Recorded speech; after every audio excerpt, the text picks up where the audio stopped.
Hello, day 8 of the 12 days of nervous system reset. Okay, 3 parts: breath, movement, and recovery. Today's recovery has to be done on your own. There won't be any cueing for it, and I'll get into that when we get there. But for the breath and the movement, we are going to do that here today. So it should be a pretty quick video. For our breath, we are going to do Uiijay breathing, ocean sounding breath, dark Vader breath. If you've ever been to a vinyasa yoga class, you've probably been introduced to this breath. It is good for us for a couple of reasons. It's a really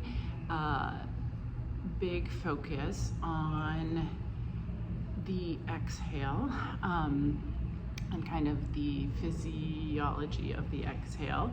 And I'll get to that in a second. But this breath builds heat. It also creates intention and focus on the breath right at our throat chakra, which at this time of year is so important energetically to really clear through our throat chakra, through our voice center, because we often don't verbalize our own needs and what we are seeking when we need help, when we need support, when we need rest, and when we just need to take a break.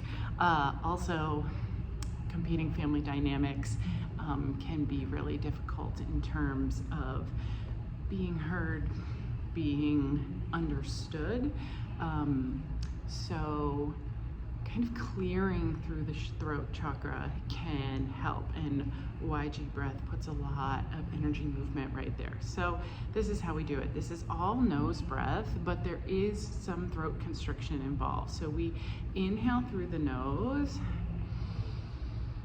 and the exhale is going to sound like you're listening to the ocean in a shell, or Darth Vader breathing.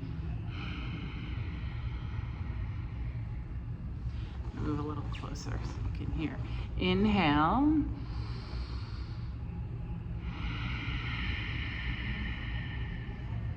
Almost like you're trying to fog a mirror under your nose. The way we are using our muscles to do this, so we are constricting, a slight constriction of the pelvic floor. Our diaphragm is going to wrap around our spinal column. This is all on the exhale, and then we have a diaphragm at our throat as well, and that constricts a little bit. So three main energy centers, bandhas. We want all 3 at once contracting to make that sound. Physiologically opens up a nice line of energy and sends that air out the nose. So I will cue maybe 3 rounds. We're going to do a 3 count inhale, 3 count exhale. It's going to be nice and even. And then as you move into your physical practice today, whether that is what we're going to do for movement, or it is going to be whatever you do physically, maybe try to incorporate this breath in. If not, I would say 3 times 10 throughout the day. 3 count in, 3 count out would be a perfect prescription. So inhale through the nose. We're going to inhale for 3, 2, 1. Exhale.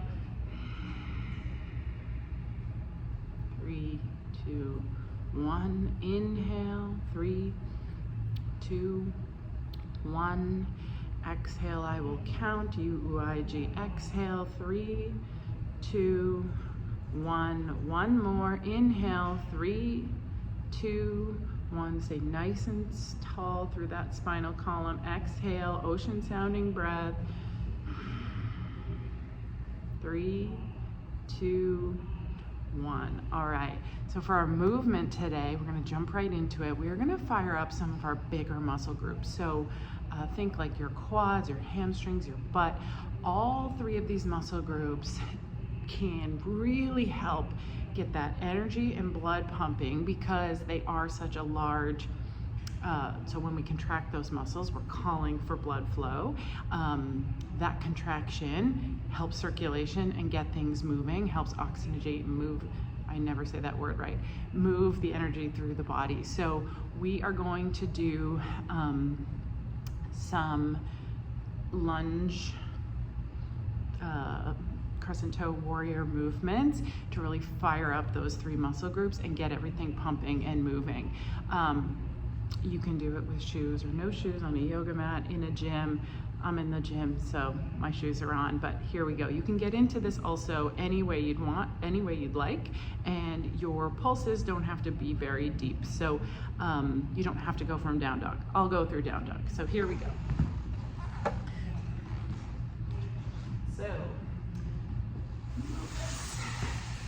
all right, so we are going to either start in down dog or you can start right in the lunge.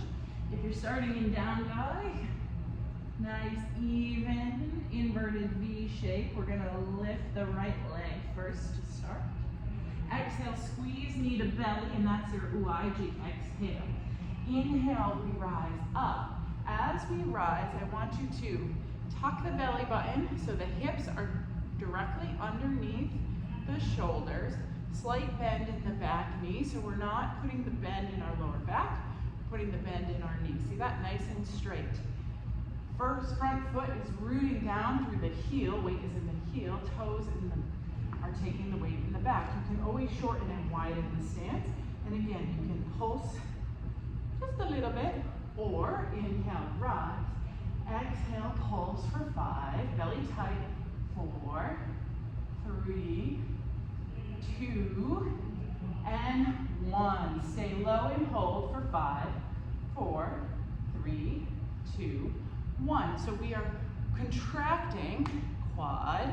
We're getting a nice stretch through the psoas, through the top of the back quad. Glute is engaged, back glute is engaged, and the hamstring gets some attention in the down dog. Inhale, reach up. Exhale, frame the foot. Step back to high plank. Chaturanga is optional if you'd like. If not, press back to downward facing dog. Inhale, lift the left leg. Squeeze knee to belly. Step through, crescent toe warrior. Tuck the belly button underneath the shoulders. Knee down, nice stretch through the back leg.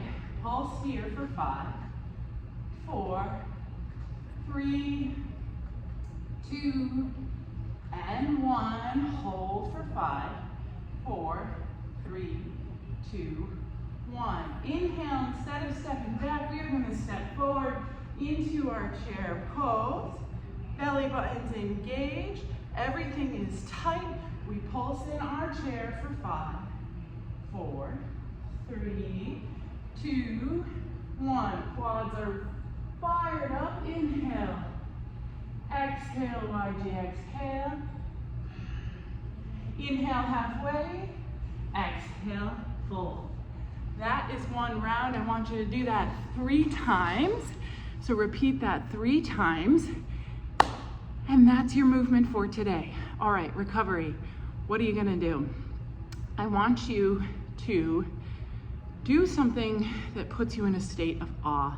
So for some, that's like stargazing or looking at something in nature or art, or maybe watching a video or watching your kids do something and perform. When we are in awe, our brain default system is offline, and it is the exact opposite of fight or flight. We are in the exact opposite of those default settings, and we are in a complete receive and peace state of mind. So if you can consume some level of awe today, there is a full moon that happened last night, so it'll be pretty bright out tonight. If it's clear, you can go and look at the stars for a little bit, or you could always do like a candle gazing. So shut all the lights off, light a candle, stare at the flicker, anything that can put you in awe. Go stare at the ocean, look at the ice on your windshield, all the little different snow crystals that are completely different. That's really awe-inspiring. So challenge to get yourself in awe any way that you can, and that is day 7 or 8, whatever day we decided it was. I think it's 8. Okay, bye, love ya.